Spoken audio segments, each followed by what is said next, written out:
4 years ago, I watched and did the dirty 8 times in one single day. I promised myself because I hated the feeling that I would never do it again. So guys, I just reached 1 year of semen retention. Yes, I didn't bust a single nut in over 1 year. I'm just telling you, this is absolutely insane. So in this video, I want to talk about my experience. How does it feel like to be 1 year on semen retention? Next to that, all the benefits and all the things I've learned this year while being on semen retention. And what you don't want to hear is that I'm 25, I have a crippling porn addiction, I've spent probably $20,000 on pornography. That semen retention content you see on YouTube is so cringe, bro. Like, it's so cringe because I know, like, Umundokona is going, the nigga's gonna fap and then tell you not to fap because it's guilty, right? And when you're guilty, you're gonna make a video to, like, I think the way they think of it is like it keeps you accountable, you know what I'm talking about? Bro, it's so cringe because it's so overcrowded now and everybody's using it for cringe now. I mean, shit. Shut your lame ass up, man. Everybody's using it for clout now, you know what I'm talking about? Like, how many videos, like, bro, I don't even search for content like that because, bro, like, I don't feel guilty about anything, pretty much any time right now. I mean, not that I am a fappist, no, you know what I'm talking about? I don't do shit like that, bro. I think we could get onto what I think it is, you know what I'm talking about? It's just a waste of energy. As an athlete, I want to win a practice. That's what I'm gonna say. I want to win a practice. But like, it's so cringe, bro, because like, you tell me, bro, like you tell me if their content isn't it cringe, bro? Like, someone will come onto YouTube, like a person will come onto YouTube, bro, and talk about how he spent $50,000 on OnlyFans and how corn has sort of desensitized him, and like he's gonna start crying and the comments are gonna go crazy and he's gonna continue crying and talk about how he has no emotions and how he couldn't connect to his girlfriend because he's a psychopath. You know what I'm talking about? Y'all probably know who I'm talking about. That guy is so good at hooking people, you know what I'm talking about? And I respect him for it. I respect him for it because he's able to, he does what people want to watch, and then half of the video it's him doing what he wants to watch, you know what I'm talking about? So he has the views and the watch time, and then he gets to do what he loves, and he gets to do that over and over and over and over and over and over and over and over and over. Probably thought it was a glitch, huh?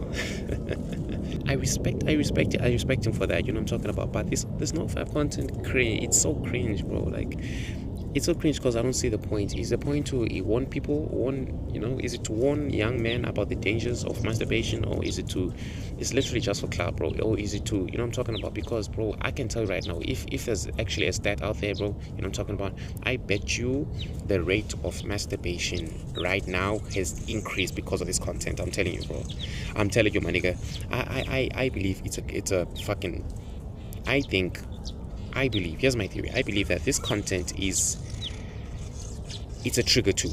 It's a trigger because I don't know, I came across, because now YouTube has this thing where, and it's funny because I think it counts as watch time too, because it was on my watch history, but I didn't. So YouTube has this thing where you can scroll, and then when you stop scrolling, you don't tap on a video, you don't do nothing, you stop scrolling, and then a video automatically starts playing. You know what I'm talking about? I think it also counts as watch time, and I think it also counts as a view, because the last time I checked, it did count on my watch history. But what's funny is I don't be getting views like that, which is crazy, because my impressions are skyrocketing, bro. You know what I'm talking about? I literally be getting like 2,000, 5,000 impressions and 5 views. Most of these people will become so fucking authentic. Yo, this is a rabbit hole, bro. They become so fucking authentic and like raw and transparent that they'll literally share their platforms that they use to fap on, basically. You know what I'm talking about?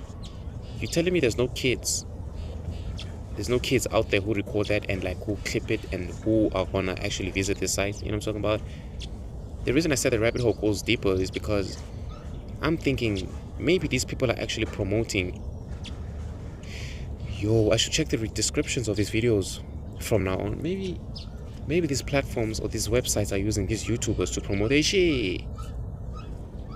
It's crazy. It's a crazy thought. It's just me thinking out loud. And how do you know it's not authentic, bro? How do you know it's not an actual struggle? It's because when these people are telling their stories, you know what I'm talking about? When they're telling the stories of how... Fuck that dog. When they're telling the stories of how masturbation and how corn has basically destroyed their relationships and their lives and stuff like that, bro, there'll literally be... There's going to be like cinematic. It's going to be cinematic, right? And there's going to be like music. You know what I'm talking about? The sad, like, somber fucking type of music. You know what I'm talking about? And there's going to be like subtitles, you know, like cool subtitles, you know, those type of videos, like sort of zooming, you know what I'm talking about? There's going to be different angles, bro, you know what I'm talking about? And then it makes you wonder, bro, okay, who the fuck has time to talk about something so personal and actually plan like scenes, like cut scenes and like b-roll? You know what I'm talking about? I think it's fake. It's all fake. It's all clout, bro. Everything on YouTube is clout. It's just clout. All of these people struggling with sex, and you know this, you know the common problem: sex, drugs, alcohol, everything. You know what I'm talking about? Dex is the worst of it. Dex, you fucking fraud. I used to love that guy, bro. The Jokers, the Cringe. I used to love that guy, bro. Now he's singing about alcohol, bro. He's trend checking, bro. He's seen it's the content that does better, and I'm not hating, you know what I mean? He's changing people's lives, just like how this NoFap content is changing people's lives. You know what I'm saying? It's not real. It's the reason why I've developed a beef with Think Media. Like, I hate that guy so much now, bro. I don't know why. I don't know why. He's on my feed for bro, so overwhelming, bro. Like now, like when I literally don't like, I don't like his face anymore. Like it's too much now. It's too much, bro. I mean, it's up to you, Uguti, if this content is changing you. It hasn't changed my life, because I was never ever, you know what I'm talking, I was never ever that kid that was addicted to such stuff, you know what I mean? You know, people who talk to me and they'll ask me if I masturbate, and when I tell them no, people think it's crazy. No, that's because I literally don't, bro. You know, so we're not the same, you know what I'm talking about? We don't struggle with the same, you know what I'm talking about? You know, the thing is, there's a hierarchy to things. There's always a hierarchy to things, and I think people's struggles are like, they're hierarchy based, you know what I'm talking about? So you struggle with lust, you struggle with porn, and then, but like, I struggle with self-doubt. I'm not saying that I'm better than anyone, but like, it's literally how it is. You know, you struggle with this, I struggle with like self-doubt, you struggle with hoes, or girls, sorry, hoes. I struggle with like money, I don't get cash, you know what I'm talking about? So that stresses me every single day. You struggle with, you know what I'm saying? And I struggle with trying to make the Olympics, you know what I'm saying? We don't have the same struggles. It's literally how it is. It's life.